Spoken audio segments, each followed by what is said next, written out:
So I'm 67 years old. I'm an electrical contractor since 1982. I bought an electrical business that I was working in with a business loan at 18.2%. That was before I knew what business was. Worked in the field through the day, and with the help of my wife, we operated the business side after hours from a folding table in the basement of our home. So we're currently a sub-S corporation since 1985. We have a revenue of about $3.5 million with an average of 15 to 20% net. Appreciating the advice through the years, we've been 20 years plus debt-free with our line of credit being untapped. Way to go, man. So, look at you. You're a great American success story. Congratulations. Well, thank you. Yeah, we've been blessed. Through the years prior to your influence, we were connected to Larry Burkett and Crown Financial, if you're familiar with those. Oh, yeah. Yeah. So we currently have 11 team members. That includes myself. And I have two sons that are working in the business. They have each purchased 20% stock in the corporation over the past 7 years. We also have two other children that are not involved in the business, and we are in the process of selling the business out of our estate. So within our plan is to sell the current or the remaining 60% shares within the next 2 years to our two sons that are in the business. And this kind of comes to the question. They complement each other well. They work together well. Their roles and responsibilities in the business are very different. One is project manager and operations manager, has a high profile in the company. And the other is an estimator, safety director, and does other miscellaneous jobs here in the office with a lower profile. Both are essential. Their levels of responsibility vary, but they're somewhat difficult to determine percentage. So it gets down to the core of the question: as the remaining shares are purchased, how should we be thinking of percentage of shares distribution and the pluses and minuses, pitfalls of a 50-50 share distribution versus something different than that? Okay, the first thing I would do is separate their day job from their ownership. Okay. Okay. The day job you get paid for, one gets paid for being an estimator, one gets paid for being the ops manager or future president or whatever, right? And so I have two children in this business. Rachel Cruz, Ramsey personality, gets paid like the other Ramsey personalities. Same schedule of percentages for royalties or speaking gigs or appearances or whatever that John Deloney gets, okay? Same kind of thing. My son is the president of our company, and he gets paid for being the president. And it's a completely different thing. That does not affect their ownership. Their ownership is separate from that. And then the ownership dictates how the profits are distributed, but the day job you get paid for the position. Okay, and it could be an indicator into how to split this up if you want to do that. And so they are paying for these shares. Is that correct? That's correct.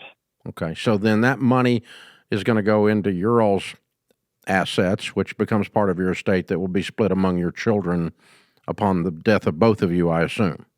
That's right. Yeah, okay. That's the plan. So that's how the other kids are okay, because they're not getting anything free, and that the other kids aren't getting. So that the non in the business kids. So all right, then that comes down to, okay, if we have two owners, regardless of their position inside the company, what is the best way to structure that? Yeah, even there's no tiebreaker. Okay. And if it's odd, if it's 51-49 or anything where one of them is a minority shareholder, they have zero power. So it's kind of all or nothing is the problem. Because, if I have 451, we're simply going to do what I say. You don't Right. really get a vote when you're a minority shareholder, technically speaking. Okay, so that's the downside of that. The downside of 50-50 is anything with two heads is kind of a monster, right? So you could get to headbutting and not come to any conclusions. Okay. Then, having said that, what I want to do is I want to put in place operating agreements for them that they are involved in drafting.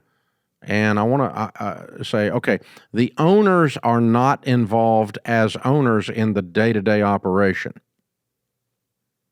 The owners are involved in setting the tone, the values of the company, and the large decisions, setting the vision, setting the CEO in place. But the owners don't need to have an owners meeting to decide what coffee we buy for the coffee room. That's by the leadership team that included in the CEO. And so we're not going to have a 50-50 meeting every time we have to make a decision around here. The leadership team is empowered by this operating instructions to make the decision. And the only time if you hate the decision and you're the owners, you could just remove the leader. Much like a board of directors in like a publicly traded company, right? The board of directors represents the stockholders, and they put the CEO in place. But the board of directors doesn't walk up and down the hall hiring and firing, setting marketing plans in place, deciding on products. The board of directors puts the CEO in place, who puts the leadership team in place that does everything and runs the business. So I want to separate the operations of the business day to day from the ownership in what would be called some operating documents that the young men agree to. And you can help them form that. You probably get a good lawyer involved that has done that before, help you put that in place. Also in those operating documents, you probably ought to solve for death of one of them, disability of one of them, disinterest of one of them. Because the way you made the decision to let them buy in is they were involved. What if they decide they want to quit and go work somewhere else? Do you want them to still have a ownership position? You can decide either one, but you need to address that ahead of time. Divorce. Yeah, that don't make sense. What happens, because your one son doesn't want to be working with his ex-sister-in-law because the judge awarded her ex-husband's stock.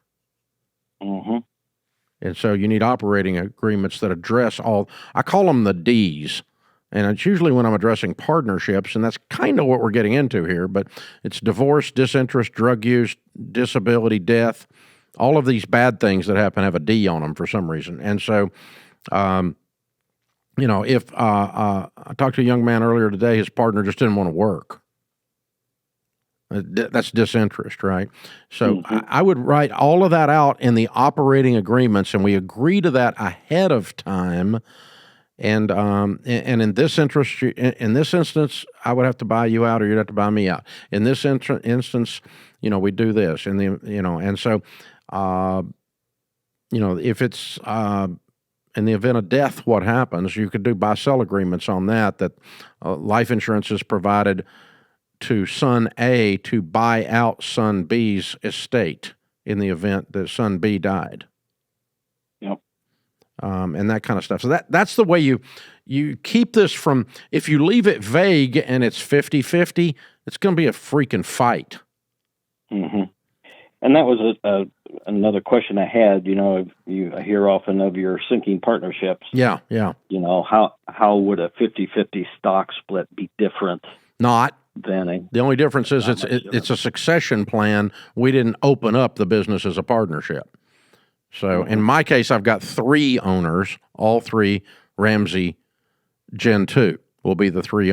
They own 33. I own 1%. They own 99% now. So they own 33 each in my case. And that's in a trust. And the trust has the operating statements in it. Okay. Of how they're going to interact. But the good news there is 2 of them can outvote the other one. In the end of the story. And so there's not going to be this tiebreaker thing that I'm more worried about in your case. So,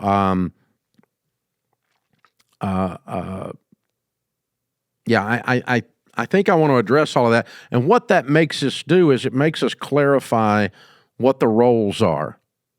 Okay. Yeah. It sounds like the operations guy is probably going to end up being the guy running it, the president or the CEO, right?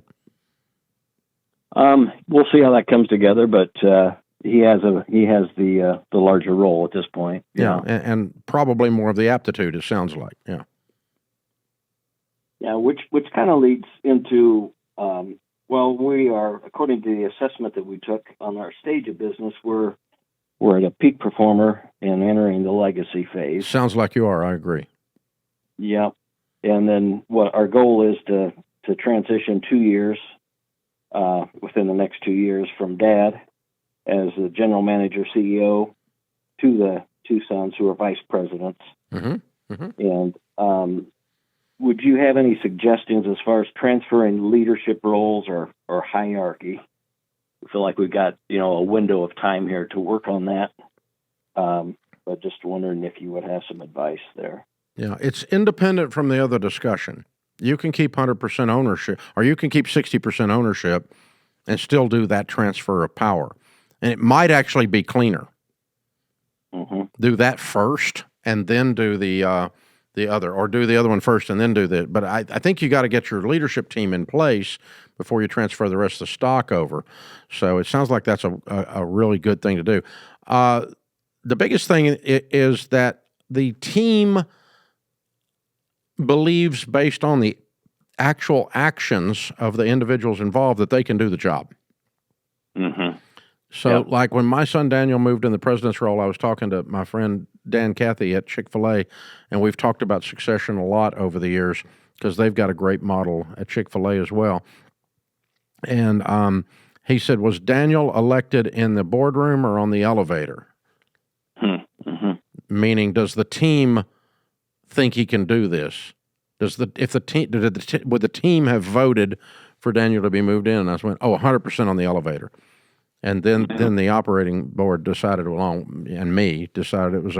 was time.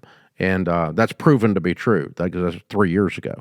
So, so it needs to be that when you announce it, it's almost like, I already thought he was. Yeah. And I would say we're probably pretty close to that right now.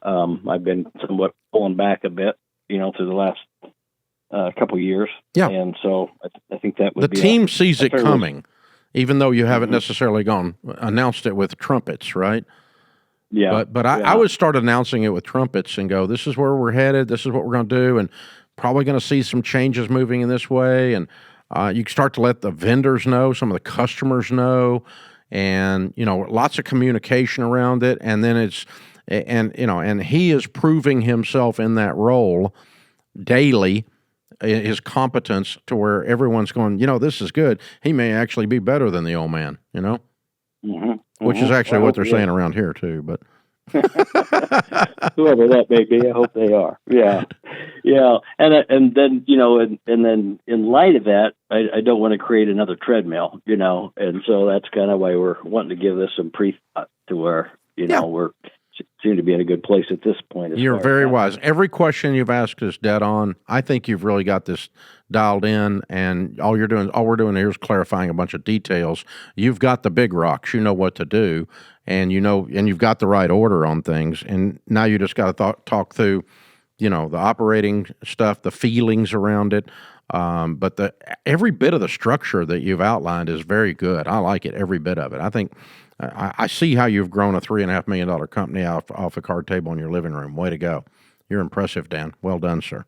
Well done. Good stuff, ladies and gentlemen. Good stuff. That's how it's done, on purpose. You don't win on accident. Winning is an intentional series of acts, series of touchdowns. And then you look at the scoreboard at the end of the game and we go, we won.